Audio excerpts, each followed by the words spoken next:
I was more stressed, more angry, more frustrated, just simply because I was failing, failing and failing fast.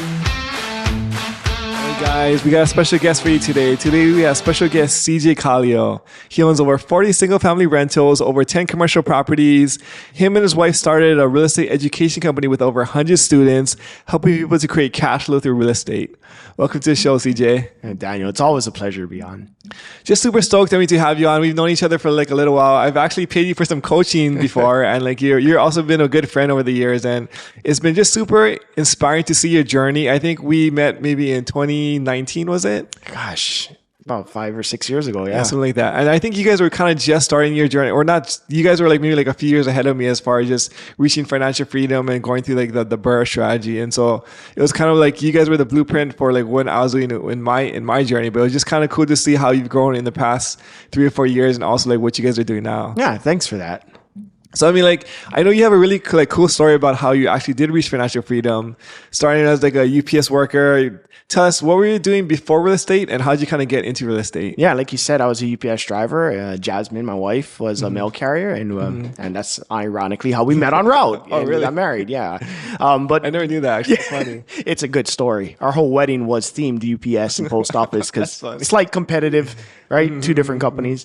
But UPS was my trade of choice. I went to Pearl City like you did, graduated, barely graduated. I slept a lot in class and didn't go on to college. I chose to work, and that's where I ended up, UPS, right off high school, and I made it a career. It was a very good career. Union job, good paying hourly rate, medical benefits, and all that good stuff, which led to a very comfortable life here in Hawaii. Hawaii ain't a cheap place to live, and it provided well for us to live here. And I loved my job. I loved UPS. I had no desire to leave it up front. It's what I was taught to strive for, is a good union paying job here in Hawaii.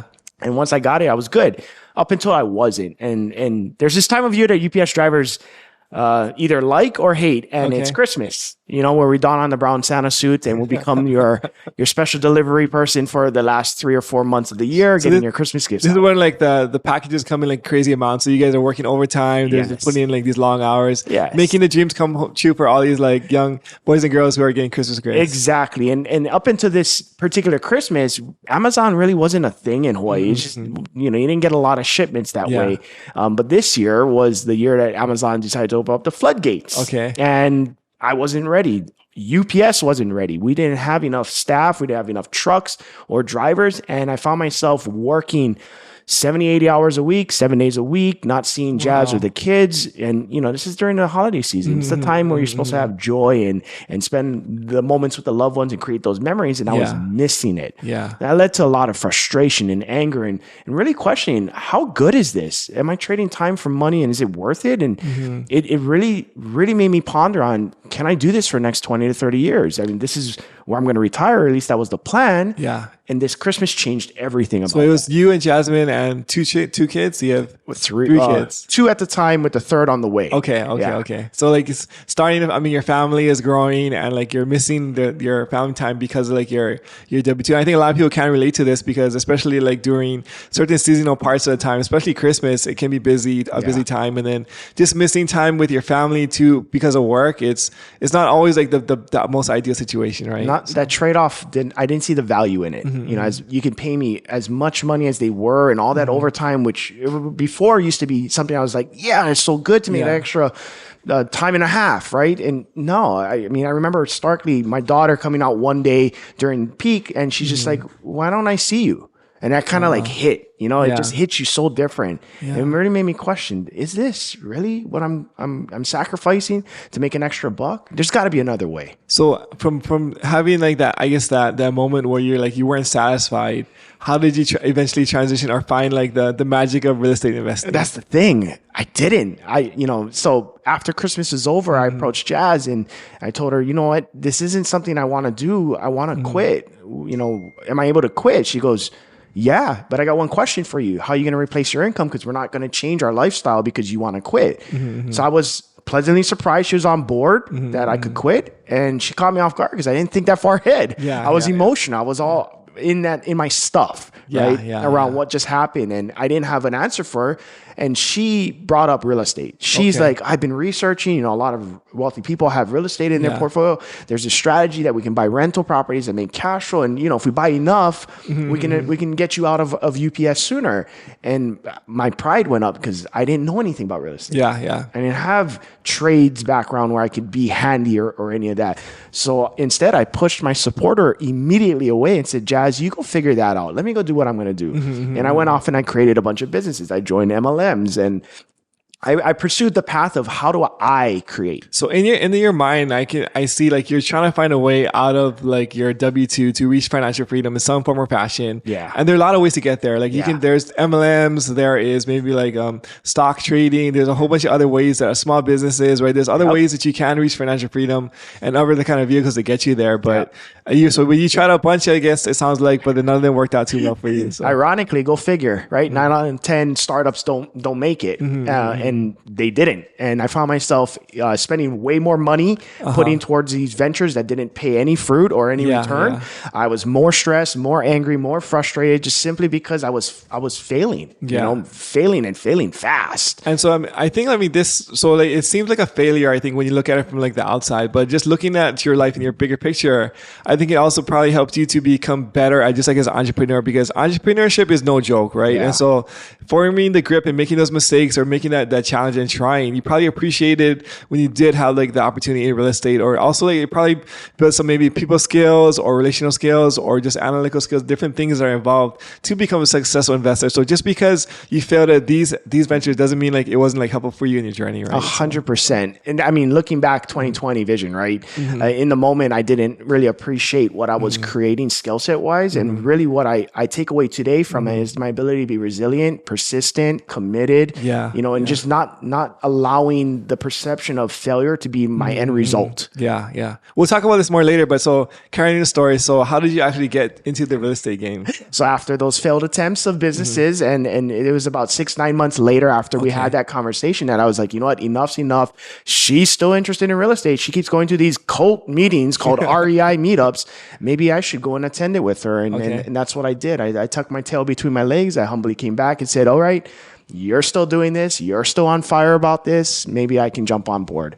And we did. We went out to one of the real estate meetups locally here in Hawaii. Okay. And I was that gentleman in the back, arms crossed. Don't talk to me. I'm not here for real estate. Don't sell me your Kool-Aid. I'm good. I'm here to support my wife.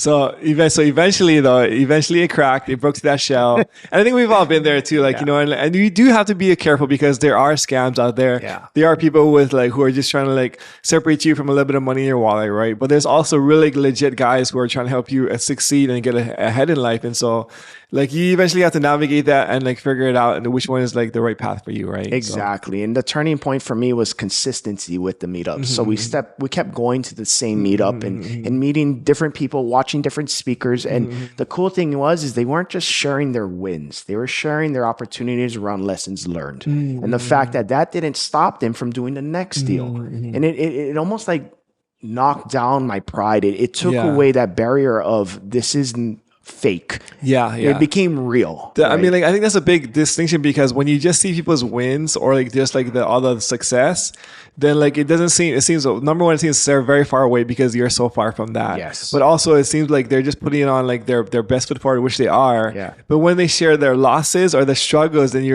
really can identify with them because we all have struggles and losses, right? Yeah. And if you paint a picture that it's going to be easy, then like you already know that's not true. But if you paint a picture, here's all the struggles that you're going to face, but I can also help you to overcome them or kind of help you guide on your path, then that's also helps you to give like more confidence in knowing like they know what they're doing, right? Exactly. So, And it was about respect, like maybe it's a guy thing. I wanted to be able to respect these people in the beginning. When it's just wins, it's like, well, you can make that stuff up. And when they were willing to share the losses, it's like, okay, well, now that seems more real and tangible for me. I'm listening. And that's what perked my ears up, where I became more open to networking and meeting people like you at these events and really questioning what could I do in real estate that would get me to my goal.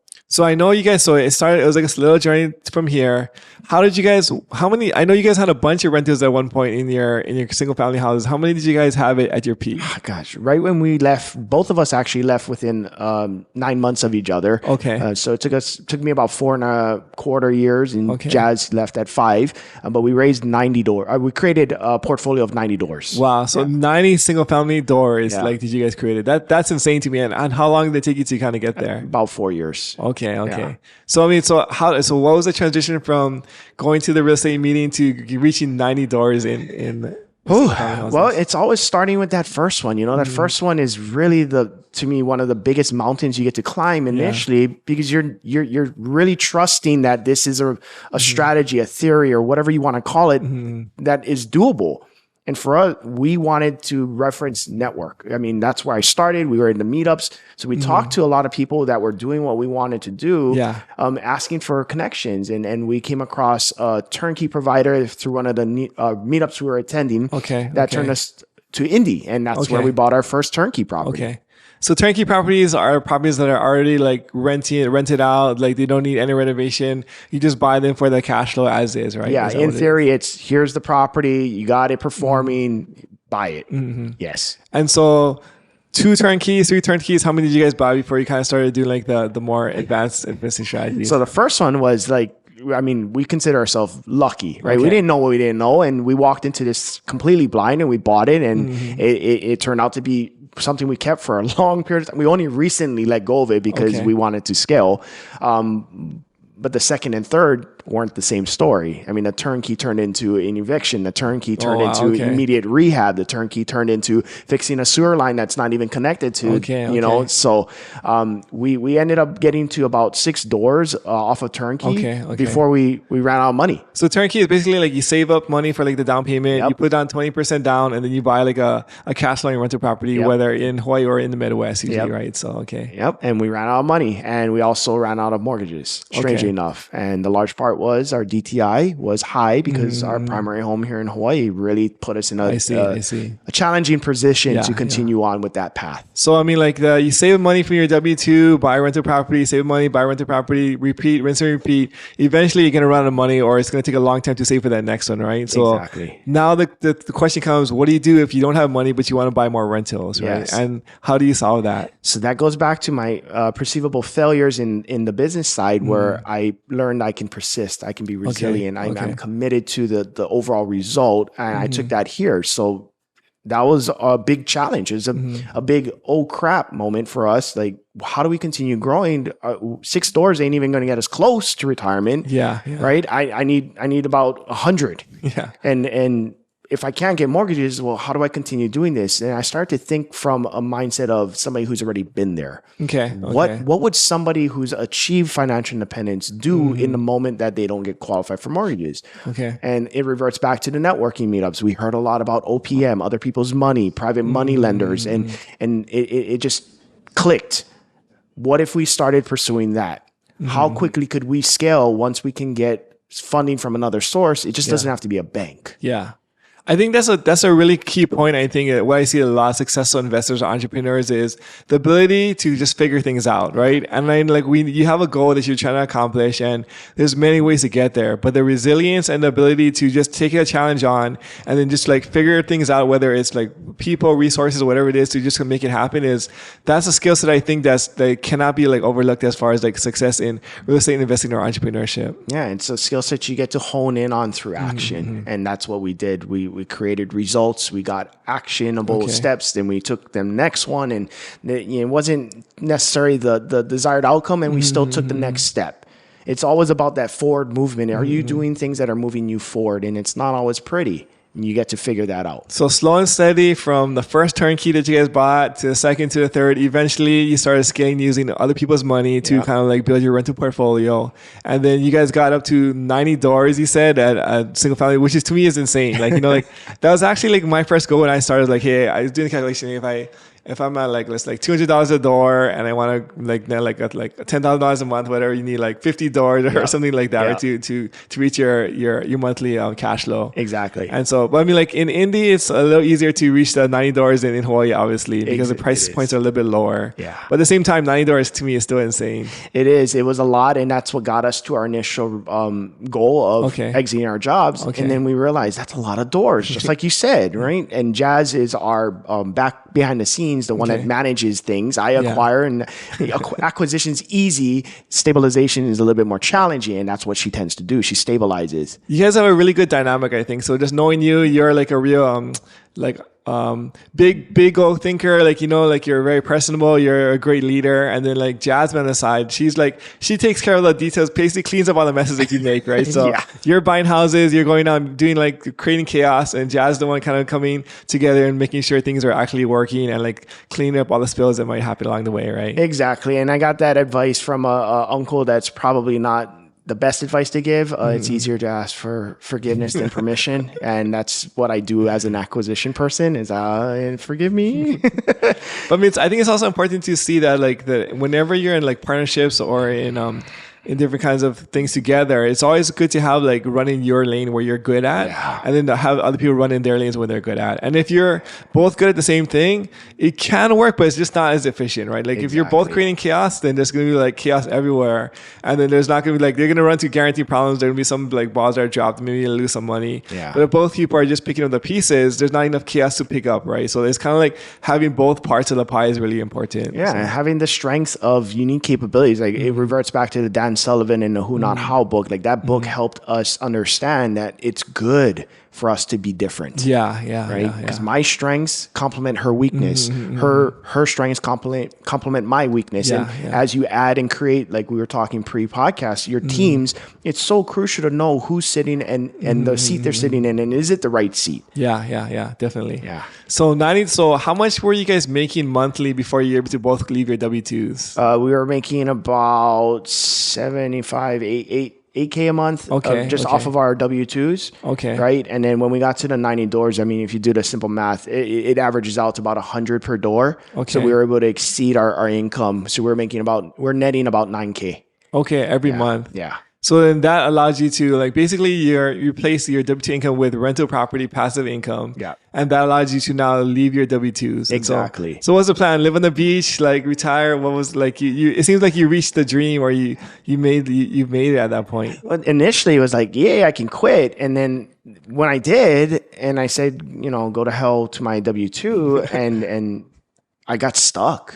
Was it how did you leave your W-2? I left nicely. It was more like, so the last year of my employment at UPS, I was already transitioning out, because what I learned is if I'm spending that 8 to 10 hours at UPS and making X amount of dollars, if I can do it in the business or in real estate and triple, quadruple, 10x it, then I'm not needed there. So I was taking non-paid days off. I was asking for extra leave, and more than happy for management to say, you don't want to work today, go home. And I was basically phasing myself out and spending that extra time preparing for the real estate transition. Investing. And the thing is, like, once you reach a certain amount of success in investing, the return over here is a lot higher over here. So let's say at your job, you're making $20 an hour, but in real estate investing, you're making $50 an hour. It almost doesn't make sense for you to keep your W-2, because over here it just makes more money overall, right? So it's a Robert Kiyosaki is saying about, have your side hustle become the main source where you now to view your W-2 as the hustle that you don't need, that you can walk away from. And that was for us. It was the pendulum shift from this side to this side. Once we got the momentum and swung over here, it was more of an option to go to work. And I enjoyed it. I went to see friends and say goodbye. And there were some incentives around my anniversary dates and my extra leave that I would get if I just stayed 3 months more, and I could get an extra bonus payout, which would pad the leaving.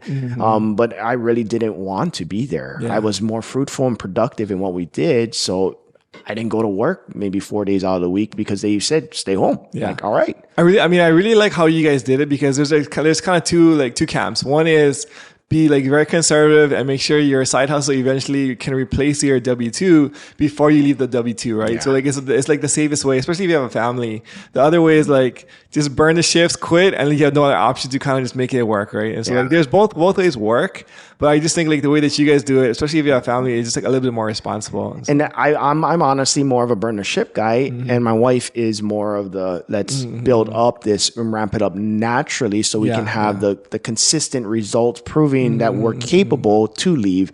And it really complimented us because there were seasons where she didn't want to grow that we needed to grow. So my strengths really kicked in. And there were seasons that I get to draw back because she's saying we need to stabilize. It's not how much you make, it's how much you keep. And if we're in a season of not making, well, what good is it to add more and pour fuel to a fire or poke more holes in the ship and you end up going down? Yeah. That's really important. Yeah. So eventually you guys started scaling more. And then I think there was a point where you started actually teaching other people how to buy these rental properties. Yeah. So the ironic thing is, in the beginning you're doubted. People are questioning, you're saying this. We'll see. We'll see. My coworkers were notorious for saying, we'll see. I'll see you back at UPS in about a year, even after leaving. Exact same experience. Isn't it funny? Yeah. And that really tests your why. Our why are super important in what we do. And if you don't have a strong enough why, people will talk you out of it. And we see it all the time with newer investors who end up wavering from what they say they want. They just don't have a strong why. Yeah.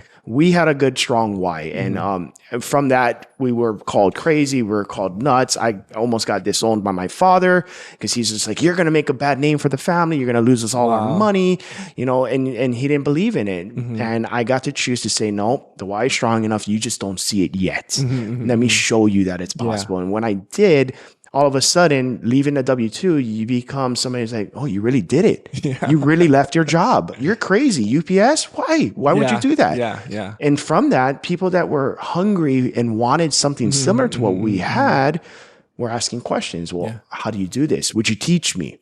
So I fell back into business, which is the mentorship program. I didn't intend for it to look this way. It was organic. It was natural, right? It's like, the thing is, I think whenever you have so I had the exact same experience. So when I first started, my coworkers like, dude, you're going to lose all your money and you don't even have money to lose and you're going to lose it, right? So, and then a few family members were like, we're down. I didn't have any disowned moments, but eventually I actually had a little success. Oh, that could have been lucky. Oh, we see you rolling. But once you have the bigger success, then it's like, oh, how did you do that? And how can I do the same thing, right? Exactly. So it seemed like it was a natural progression for you to start sharing this with people. And so you came to the conclusion, hey, let me help other people reach the same financial freedom that I reach. And number one, I think it's like there's some opportunity on the business side with it, but also it's just fun to help people, right? Exactly. So I think we both have similar journeys. You just went so you went with a mentorship. I just went with social media. So I'm just sharing with myself on social media. You're teaching people, taking them hands-on things, but it's the idea behind it is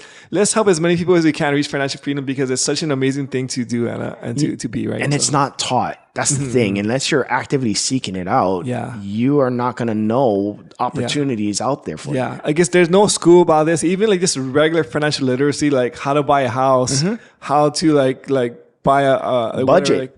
Fix your credit score. Budget. They don't teach this in school, which is really sad. Exactly. So, and that's kind of where this came into play. It's like, okay, I hit my goal. I left my job. Now what's next? So my theory around goals is that once I hit it, it becomes my next starting point for my future goal. So when I hit it, I'm like, oh, well, this is great. And what am I going to do for the rest of my life? Am I just going to sit here and do nothing? And I felt to $1,000. and that's in the vision. And who am I going to bring along with me? I want others to succeed. It's almost like it's that excitement of look what we did. We did this. Come join me. Sometimes it's almost more fun seeing somebody else succeed when they're just they're breaking a mental barrier than it is for yourself because it's really rewarding, right? You get to see somebody who didn't think they could do it, but then you bring them to a point where they actually their whole worldview and what they think is possible just completely gets blown out of the water. 100%. It's like a parent moment. You're so proud of your kids, and in this case, maybe the mentees, just taking those baby steps forward towards their goal and having those aha moments. I did what? I bought a property sight unseen 3,000 miles away. Yeah, you did. Now go to the next. So do you have any students that stick out in your mind as far as who you had like these great moments with? Oh, geez. The most recent one is we went on a Kansas City trip, right, to our market, and you were part of the commercial side, but we also do it a residential side where they're newer investors, maybe just getting started in their first property. And who stands out is Jen and Jamil. You know, they came in, they're in the program, they're working through limiting beliefs, which is very common. I had them, you had them, we all have them. And in that space of just being stuck because you just don't know. You know. So it seems scary, you know, like when I first started investing out of state, everyone's like, how can you buy a house thousands of miles away without ever seeing it? It seems like it's so scary, right? Just like the fear of what you don't know kind of thing. Exactly. Right? So. And even the spin on numbers, like in our market where we're investing, you're talking about 1/10 of the price of Hawaii homes. You know, and it doesn't correlate and click to people because there's no way you can buy a house for $100,000. You know, Hawaii the median's $1 million. And for them, you know, just having that commitment and investing in putting into action and challenging their beliefs by attending the trip. We were able to see them grow so quickly in a short amount of time to the point where they ended up locking up a deal and I don't know when this rental. Right. And when this goes live, like they've already owned it and it's probably rehabbed and rented. The crazy thing, so I mean, I know Jen too personally, and Jen and Jim are both amazing people. Like, and so like both of them are servants. Like they serve so many people like around their community in different ways. And so like, that's why it's also like double exciting to see them kind of start their journey to financial freedom. Right. But the thing is, like, once you buy like that first one, it's almost like the gateway drug to like, okay, now you can buy more, and like your mindset of what's possible in the future just expands exponentially. And I wouldn't be surprised by the time this airs, maybe they have like 3 rentals by that time. You know, I wouldn't be surprised either. And the cool thing is once you produce that proof of concept, the result is important. However, it doesn't dictate your outcome. You get to create the new outcome. Like you always say, we're solution oriented people as investors. We're always looking for a problem to solve because that's our skill set. And they're going to be able to take what they learn in this first deal and then now compound that return on the future deals. So tell me a little bit more about this Kansas City trip. What does it consist of, and what do you guys actually do on this? Yeah, so it's really focused around those in our space that want to take massive action, and we've designed it because we didn't necessarily go to our market. It took us 3 years to go to our market because we didn't see the value. What do you mean by like to Kansas City? So we never went from the first property we bought to about third year in. Then we finally went, but we went to network. We went to team create. Went to solidify our name as actual investors because our portfolio was growing quickly and we needed to expand our team. So we personally didn't see, this is necessary. But the more people we started working with on the mentorship side, we noticed this is a barrier that gets to be broken by them simply being in the market. It's like a mental barrier that something clicks when you're trying to buy something like thousands of miles away, especially if you've never been to that city or like that state, when you actually go and you can actually touch and feel the properties, it just makes it feel more real, and your level of comfort like increases massively once you can actually do that. Exactly. And being able to shake hands with the trusted team members that we have in our space that are exclusive to our community, right? And be able to solidify that. Like one of their comments, I believe Jen was saying, is just, I trust them now because I met them. It's different, like Zoom, a phone call versus like face to face, and you have a handshake with. It is. It's where I tend to live anyway. That's how I network. I mean, Zoom calls are great, and I want to be able to sit down, shake your hand, have a good conversation. You just get a different experience when you're in person. And that's what this trip does. It really puts all the pieces together, and it gives you little to no reason why you shouldn't do the next step, which is do the deal. And I want to say this last trip, we had about 6 offers accepted on the residential side, and most of them were first-time buyers. So the way the trip works is you take maybe like 10 to 15 guys who are interested or want to buy property out of state as per cash flow.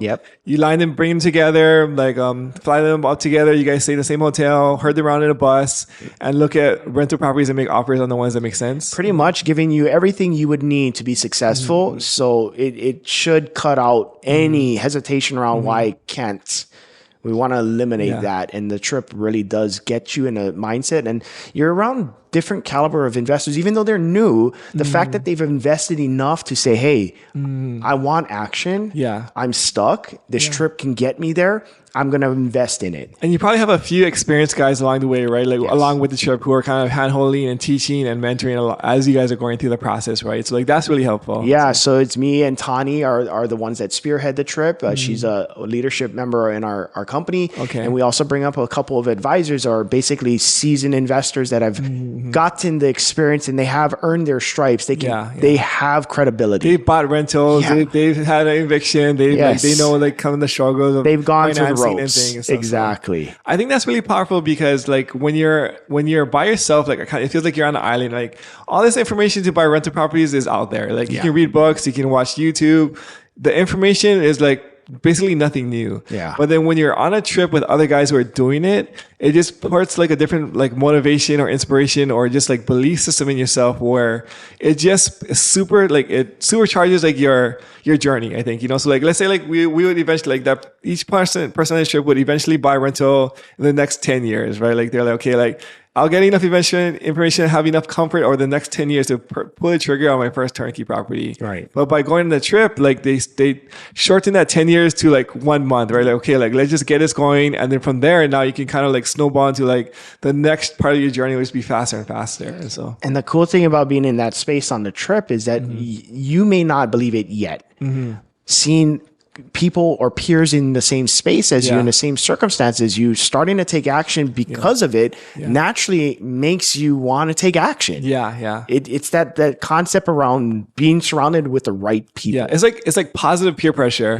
So like if you're in a room and everybody's like smoking, like they're like, you're eventually going to want to smoke because everybody smokes, right? But if you're in a room and everybody is trying to eat healthy, you're kind of be like almost shamed to eating healthy.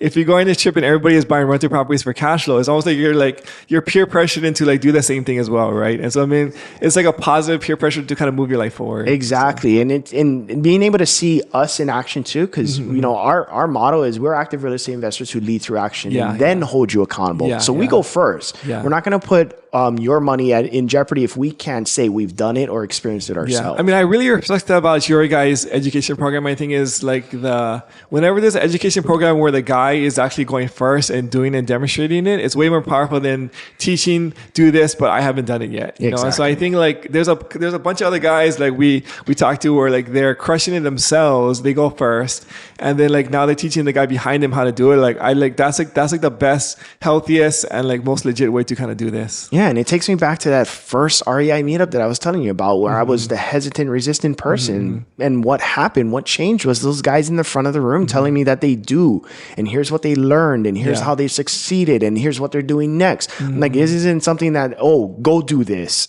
I've done this. I've learned this. I'm parting this information and knowledge onto you. If you want to receive it, take it. So take us a little bit back to the beginning of the story. Is how did you how did the mentorship actually start with in the very beginning? Well, we created a meetup after we got traction in what we were doing. We just didn't want to travel to town. For Hawaii people, they understand from the west side to town is it's a long journey. It can be with traffic. So we chose to create one because there wasn't one on the west side, and quite frankly, it's still being run. It's just virtual now. But that meetup was our baby that we wanted to invest or put into people's lives the opportunity to network in an area that didn't have it. And then from there, you know, people started following us and asking us questions. We became the perceivable experts in buy and hold out of state because not a lot of people in Hawaii were doing it. And from that meetup that we created years and years later, and the consistency of us showing up and doing exactly what I learned from other meetups, presenting on my successes and my lessons learned and my successes. So it's almost like you're giving a ton of value in the very beginning, like gathering other investors together and then teaching whatever that you had basically for free, right? It's like, hey, here's what we've done. Here's how you can do it too. Like let's exchange resources. Let's work together to help you achieve your goals, et cetera. Right? Exactly. And then from there, the pouring in just made people more interested in what we had to offer, where when we reached the financial independence and it was like solidified, you've done it. Then people started asking, how do I do this? I want what you have and I want to do what you're doing. Great. Those are two questions that I need you to say yes to before I can take you on as a mentee. Now, are you open to working with me for a year? So what did maybe the first student or second student you have, what did that actually look like? Oh, geez. It was a learning curve for both, because I got to understand and remember that they're in the first phase or first few steps of this journey, and I'm already out of my job. So my vision and goals were completed, and being able to relate back to where I was when they were there, where they're at, was one of the biggest obstacles I got to overcome as a leader. Okay. So, I mean, was it like they say, hey, can you teach me? And you say, sure, like, give me like $100 or like what, like, how did like that first part start? Like, quite frankly, it started off with take me to lunch. Okay. And then it evolved into a full-fledged program where we had structured contracts. There was an exchange because I started to understand the value of my time and my experience. The first one was like, hey, I want to learn. Hey, take me to lunch and I'll teach you whatever I know. So it was basically like they pay for your lunch, and that was like the first mentorship. And like, hey, if you have any questions, let me just answer them and walk you through whatever you can. Exactly. They're learning. Eventually, more and more people are asking for your time because now that you have like success, like there's more people want a piece of your attention, right? Exactly. So now you have to have a second filter. Okay, like now I can't go to like 30 lunches a week, right? So like, okay, like it has to be worth both of our time, make it a win-win situation, right? Yeah, and Jazz wouldn't like my physique if I went to 30 lunches a week because Hawaii food is really good, easy to add some extra foundation to my body. For sure. Yeah. And so like it was kind of like a slow process.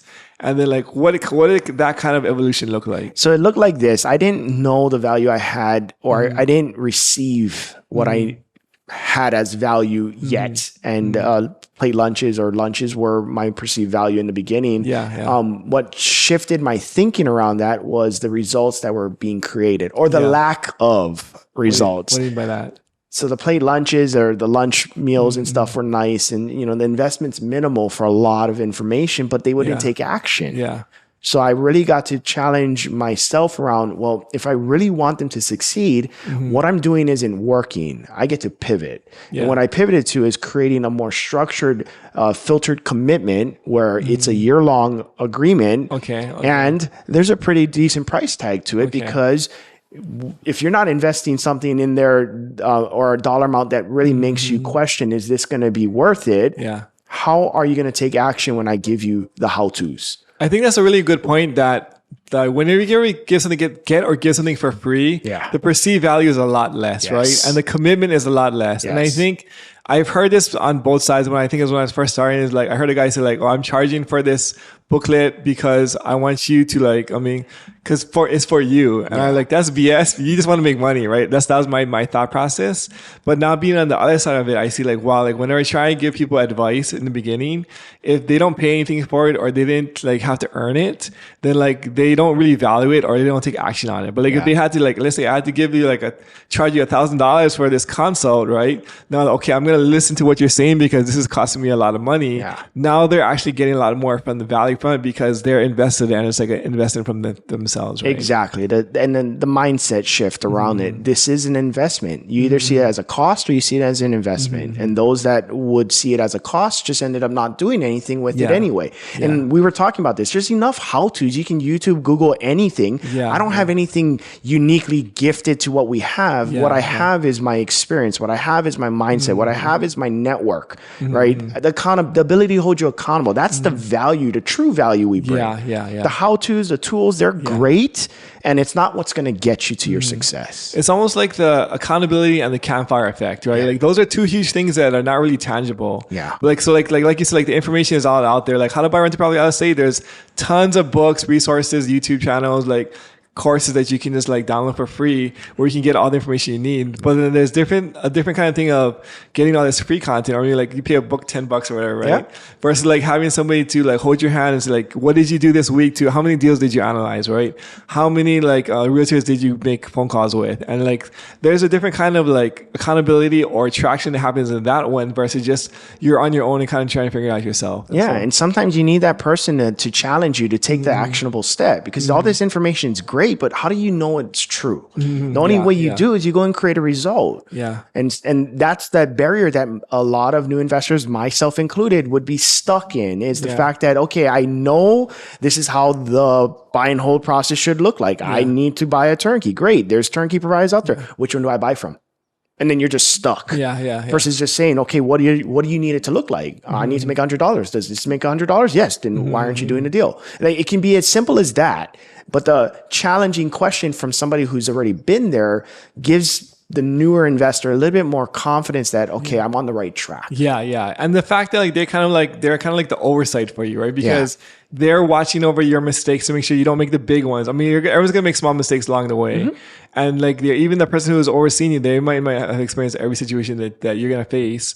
But then at least you have some kind of like guidelines or like lane barriers to kind of like keep you in like the generally the right direction, right? You're not gonna veer off like too far, right? And having that experienced person that's leading and guiding you, it's why it's my two questions I ask people is: do I have what you want to have, and am I doing what you want to do? And if I have both, then it's a good fit. If I have one, you might want to question. If I have zero, I'm not your guy. There's other people out there. There's other programs out there. There's other ways to get to your goal. It doesn't have to be our strategy. I mean, that's one cool thing about real estate is there's so many ways to make money, right? There's like flipping houses, there's commercial buildings, there's multifamily, there's single families, out of state, in state. There's just so much opportunity, I think, in that space. And before I started like investing, I was like, it seems so like foreign, like it seemed like such a foreign language. But now that I'm in it, like I just like there's so much opportunity. Like just people don't realize how much opportunity is in this real estate space, I think. Yeah, and you hit it. It's in it. You be in it, not outside of it, not looking in on it, be in it. And when you're in it, all of a sudden you see things differently. Yeah. It's almost like the Matrix, like the scales come from your eyes and you just see the world differently. Yes, very true. But it's also too, like, I think we were talking about this like off the cuff a little earlier about like how like we both were like super anti-education when we first started. Like when I first started, I was like, I didn't want to spend a dime on like $50. I was like, for a meetup, I was like, that's a ripoff. Like, why would I spend $50 to go to listen to some guy talk, whatever? Like, at least in the very beginning, it's like, I can just do everything I can for free on YouTube, on the internet, all the information is available. And that's actually how I started, just reading books and kind of started my journey. But as I progressed as an investor, the more I got into bigger rooms and the more that I actually saw like how it was affecting like my journey, the more I started to like actually value education and actually spending money for education, but also for relationships or just to be in these bigger rooms. Yeah, you're investing in everything you're doing. And the moment you shift from it costs me to this is an investment and I'm expecting a return, you show up differently. I was like you can't get me to pay $20 to watch a guy speak, right? I would YouTube and everything. And it took me longer. When you start to understand that these are investments, you tend to speed up your process and your journey a lot more because you're not learning those easy lessons you could easily avoid by having somebody speak into you and give you shortcuts. It's literally what you just said is you're speeding up your process, right? So you're paying for speed. So like, let's say like your journey would get there like in a certain amount of years, but when you pay money for like either a mentorship or get into this room, it'll make a switch to your mind or your comfort level where you're able to take action or see the world differently. So your journey is shortcutted and you're actually able to get there faster, right? So like that. And I'll shameless plug. In our group, we just did a statistic. We averaged 3 properties for their first year in our program. Our first year was 1 property. So it's 3 times the result by simply having somebody guiding you and challenging you beyond your limiting beliefs. So, I mean, when people join your mentorship, like on average, people will buy 3 properties in their first year. On average, yes. As long as you're taking the actual step, as long as you're consistently showing up, because the thing to is... the meetings, right? So if you join the mentorship, but you don't show up to anything or you don't be a part of it, that's almost like you didn't join it, right? Exactly. You paid some money, but then like now you're kind of just out of... It's like the weight loss or the physical fitness New Year's resolution. You can join the gym, but if you don't show up, you're not going to get a result. And when you show up once a week, you'll get some result, but it'll take a long time. When you show up consistently or when you're in front of a personal trainer one-on-one, your results come so much faster. But it's all about how you show up. So once the investor or the mentee understands it's all on your plate, we have everything you would need to be successful, show up. I mean, I really love that too. I think a lot of times the misconception is once I join or once I pay this rate or give my credit card for this thing, life will magically be easier, right? But it's almost like the entrepreneur journey makes it harder in the beginning before it gets easier. And I think like when you first start investing in real estate, it's very, very, very hard. Like it's a grind. You're going to put in all these hours and get 0 results until you eventually get that first result. Then the second and the third one come a lot faster. But like that first property or first deal is like, it's such a long grind of foundational knowledge and showing up with like 0 return in the very beginning. Exactly. It's not a get rich quick. Nothing we do in real estate will come easy. It requires you to be a better version of yourself every single time. But I think like what the mentorship or like getting on these things and showing up consistently is you're incrementally becoming a better version of yourself, right? You're gaining more knowledge, you're gaining more confidence, you're seeing a bigger vision for yourself and your family. And then over time, you're going to like look back at the previous 2 years, like the person that CJ was in 2023 is way different than he was in 2019, right? Yes. Like the problems that you're solving today are way bigger and way more challenging than they were back then. But then like they're still challenging for you, the 2023 CJ, right? So like It is. you're solving, let's say like $1 million problems right now, versus in 2019 you're solving, let's say like $100,000 problems, and in 2016 you're solving like $10,000 problems, right? It's the scale process. You get to scale up and be better every time. And so what I like to say in the group space is I'm not competing against anybody. I'm looking at, am I better than I was yesterday? And if I am, I'm on the right track. If I'm not, what can I choose differently to get better than I was yesterday? That's really good. And I think like when being on some of the calls of like on the mentorship calls and seeing kind of how you interact with the students, I love like how you challenge people. And I think there's like I love, at least this is like my personal thing, is where I like when like the person in charge is actually challenging versus just like letting them tell them what they want to hear. Like, you know, so like a lot of times it's like, it's not what you want to hear, but it's challenging and it kind of gets you out of your comfort zone. But that's really how you can actually grow as an investor, as an entrepreneur, right? Exactly. And I remember early on, I had the disclosure that you may not like me at times. And I'm okay with that because I'm going to tell you what you need to hear. I'm not going to tell you what you want to hear. I'm going to be kind to you, not nice to you. And kind, I can still be respectful. And it's going to be the harsh truth from my perspective. What you do with it's going to dictate how you move. Yeah. That's really, really powerful. Yeah. So, I mean, over the course of your guys' career, you probably have like, you've done like tons of deals. Is there any that stand out, maybe like some of the biggest wins you've had either in the past or recently? Yeah, our biggest win I was talking to you earlier was our most recent commercial acquisition. Okay. It was a property that we bought. It was 100% vacant, 13,000 square foot space. It was demisable, meaning I could separate into smaller units if that's what it took to get it filled. Okay. And the seller was motivated. I think it was listed at 1.2. We got it under contract at $1 million. We were able to work them down slightly under $1 million. Okay. But the caveat was I got to close cash. And with the skill set I've gained over the years of doing the residential side, raising other people's money or leveraging other people's money was the source to close on this So deal. you took the skill set of like all those years of investing in singles and rentals. You raised $1 million cash to purchase this commercial property. Yes. And then what was the result afterwards? The result was taking that same philosophy of residential. So knowing the strategy, knowing the options and the exits, we're never tied to a single result. We can create and pivot along the way based off of how things are going. But the strategy was to implement the BRRRR, the buy, rehab, rent, refinance, repeat. But the thing in commercial is you don't necessarily have to rehab. You just need to rent. And getting in that space and understanding that, okay, I can remove one of the R's, I can speed up the process and commercial moves slower. So my expectation was 2 years vacancy. Okay. Well, it took 9 months. Wow. 9 months to fill it. We got a very strong tenant in place. They're paying triple net, which means they cover everything. All I'm responsible for is debt service. And we recently got it appraised at 1.6. Awesome, man. Congrats on that. That's a killer. Yeah. Home run deal. Home run deal. I love seeing or hearing home run deals. Yeah. What about on the single family side? Any interesting stories on any single family homes you bought? Yeah, so like we were talking offline, one of my standouts is a 2 duplex opportunity, and strangely enough, I got it off Facebook, and it was presented by a wholesaler. I didn't know it was a wholesaler at the time. I thought it was just the original seller, but they presented this deal. I was crunching my numbers and it just didn't quite make sense at their contract price. So I threw out my offer, you know, and I get a lot of questions around, oh, should I throw out a lowball offer? And my counter to that thinking is, why do you have to call it a lowball? Why can't it just be your offer based off of the facts you have at hand? Yeah. And when I put it in that perspective, I don't feel bad that I'm offering 70,000 under what you're asking. This is the facts that's disclosed. Here's my numbers. Here's why it's going to make sense for me. Yes or no. And then it's not emotion, right? And that's what I did with this. And this was early on in the year. He was wanting to offload the 2 duplexes. His numbers didn't make sense. I threw out my number. He laughed at it. He basically said, I'm not going to entertain that. Well, he went under contract, came back on market. Went under contract, came back on market. A couple months went by and I noticed he's like, I need to offload this. Who's interested? So obviously I do what I do. I drip back on him. I'm like, you know, I'm still at my price. If you're willing to move, come to find out the price I was offering was his contract price. And in my eyes, I was like, okay, I'm good with my number because that's where you're at.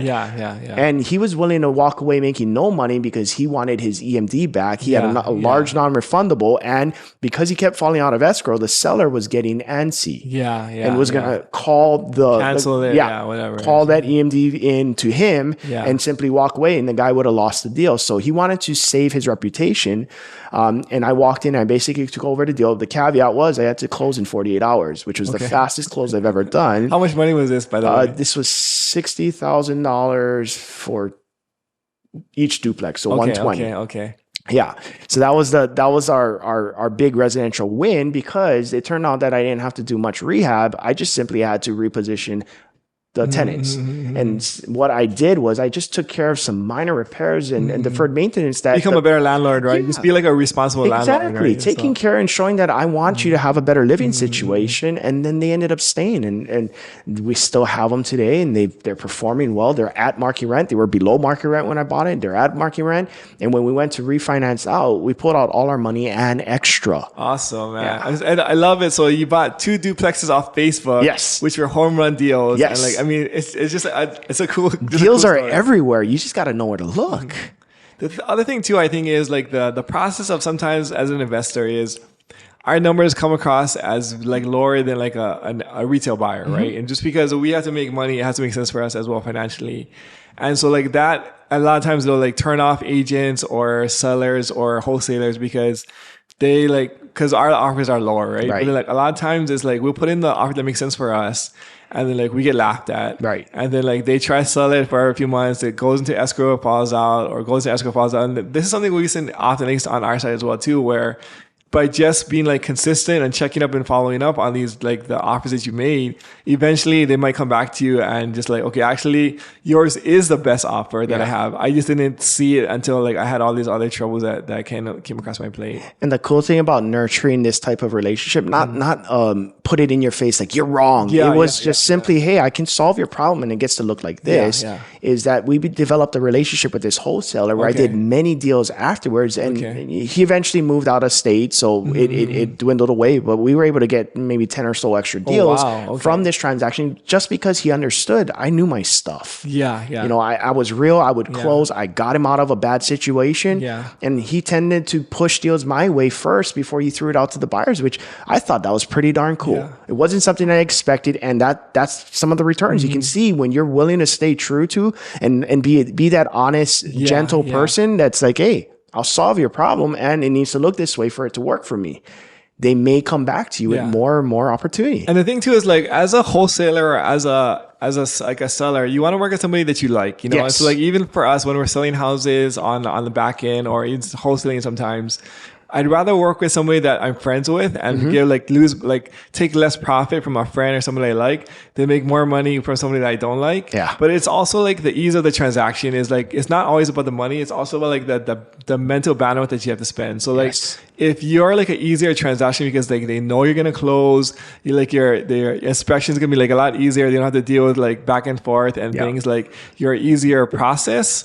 And guaranteed, I'd rather take that deal than I can make a little bit of more money. But then like, there's like, it's some unknowns and it might not be as a similar process. And so exactly. And I take it as like we were been talking, I keep saying an investment. You're investing in these relationships. What kind of return are you going to produce down the road? Not just that first and only deal. I want many deals. And based on what I did with him, the return on investment was huge because he brought more deals to me. And it's the same throughout any other of your team members, your agents, right? Sometimes I'm working with mentees around, oh, well, this deal doesn't make sense. Well, how far are you off? $1,000. So you want to lose a deal for $1,000.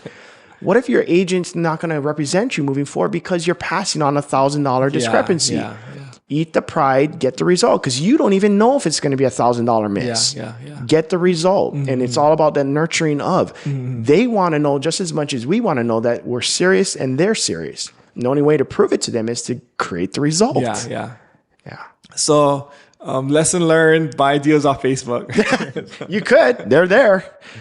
It's awesome. What about was there any like maybe challenges or any big losses in your real estate career? Geez, so if I were to stay on the residential side first, our second and third turnkey property were not exactly turnkey. So one was immediate eviction. Should have caught the red flags. Market rent was this. It was $300-$400 over that. no verifiable lease, no verifiable income. It was just, we just placed the tenant in and they're paying this much. And, the greed aspect kicked in like, oh man, I'm going to really cash flow on this deal. So this is a really good point. So like when you saw the numbers, how much you're going to potentially make, right, you overlooked like the due diligence because like, I just really want this, and you're jumping forward without really like making sure that it was like legit, right? Yeah. And mind you, this is our second deal. So I'm like, if I get a couple more of these, I'm like so close to my number, right? And I started chasing. The moment I chased, I overlooked the important aspects of the due diligence, the verification, not just taking their word, but verifying that it's legit. We didn't. So we've come to find out is they placed a homeless person in here. Wow. And it was an eviction off the bat because he didn't have income. He just didn't want to live out in the cold. And this was in the winter time. And where we invest, there's snow. So, a warm, sheltered place was a perk, and he's willing to commit some sort of illegal act to falsify it. And so we dealt with that. And the sad part is he didn't care because he was living for free. He trashed the place. So not only did we have an eviction, we had a turnover we got to do on this property. So our initial investment of our down, plus the rehab, plus the eviction, really put us in a bad perceivable position for this deal off the bat. Not something you expect from a turnkey. Well, everybody asks, well, why didn't you go after a turnkey company? Well, they disappeared. They went away. Wow. They simply went away. What company was this? I don't remember. Okay. I mean, that was like 8-9 years ago. Was this in Indy? No, this was in Kansas City. Okay. Yeah. So that was one of our biggest lessons learned. Another was our third turnkey property where we didn't do a full inspection. We did a partial. Tenant was solid. We learned our lesson from second one. We verified the tenant. However, we didn't scope the sewer. Okay. And because we didn't scope the sewer in our market, there's old clay pipes is what they use. And there's a lot of trees, a lot of foliage, and roots got in and completely collapsed the line. So whenever you went number 1 or 2, it started to pile up in the front yard where a month after we owned it, we realized there's a cesspool in the front yard and there's this odor that the tenants were complaining about. Wow. Come to find out, we got to throw about $8,000 into this deal that was supposed to be a performing asset to redo the sewer line so that there wasn't pee and poop in the front yard. And that was a huge lesson. But it's amazing because like these are your two of your first 3 deals, and they're kind of like big train wrecks. But at the same time, like you overcame them eventually, and now you guys are like very, very successful. And you went on to own 90 doors, and now you own like 10 plus commercial properties and whatever. But it's just like a testament to see like that real estate works, even when there's some challenges along the way, right? Yeah, and I like to tell the new investors, it's not a matter of if, it's a matter of when. And if I can get the when out now and overcome it and prove myself capable, oh man, the ride is so much smoother on the back end because it's not what's going to stop you. Yeah. So I mean, for guys who are just kind of starting out, maybe like they want to start getting into real estate. They maybe want to start they want to quit their job eventually and reach financial freedom. Yeah. What kind of advice would you give to somebody like that? Well, my first question to everybody that asks me that is why? Why real estate? Like you mentioned early on, real estate's just one vehicle that can get you financial independence. It's not the source. It's not for everybody, right? If it were easy, everybody would be doing it. And not everybody's doing it. I can tell you that. So once you identify why real estate, then it's really getting into network and figuring out what strategy will best support your why. So back to my story, my why was I wanted financial independence, meaning replace my income. Well, could flipping do it? Yes. And there was no consistency to it. I see. So cash flow was our preferred strategy that could solve that problem. And it just took a little bit more time to create this result. However, that was a strategy we bought into, and we like to say focus, follow one course until successful. So once I identify cash flow as my strategy, I'm going to see it through until I create success. Got it. And defining success looks different for everybody. For me, it was leaving my job, which means come hell or high water, come evictions, come toilets and termites and broken sewer lines, I will persist until I succeed. It's an OG Mondino, greatest salesman in the world book. Quote. Love it. I love it. Awesome. Well, I mean, super appreciate your time. It was always a blast talking to you. Later on, we got to have you and your wife come on another episode. But sure, thanks I'll for bring her on. Thanks, Dan.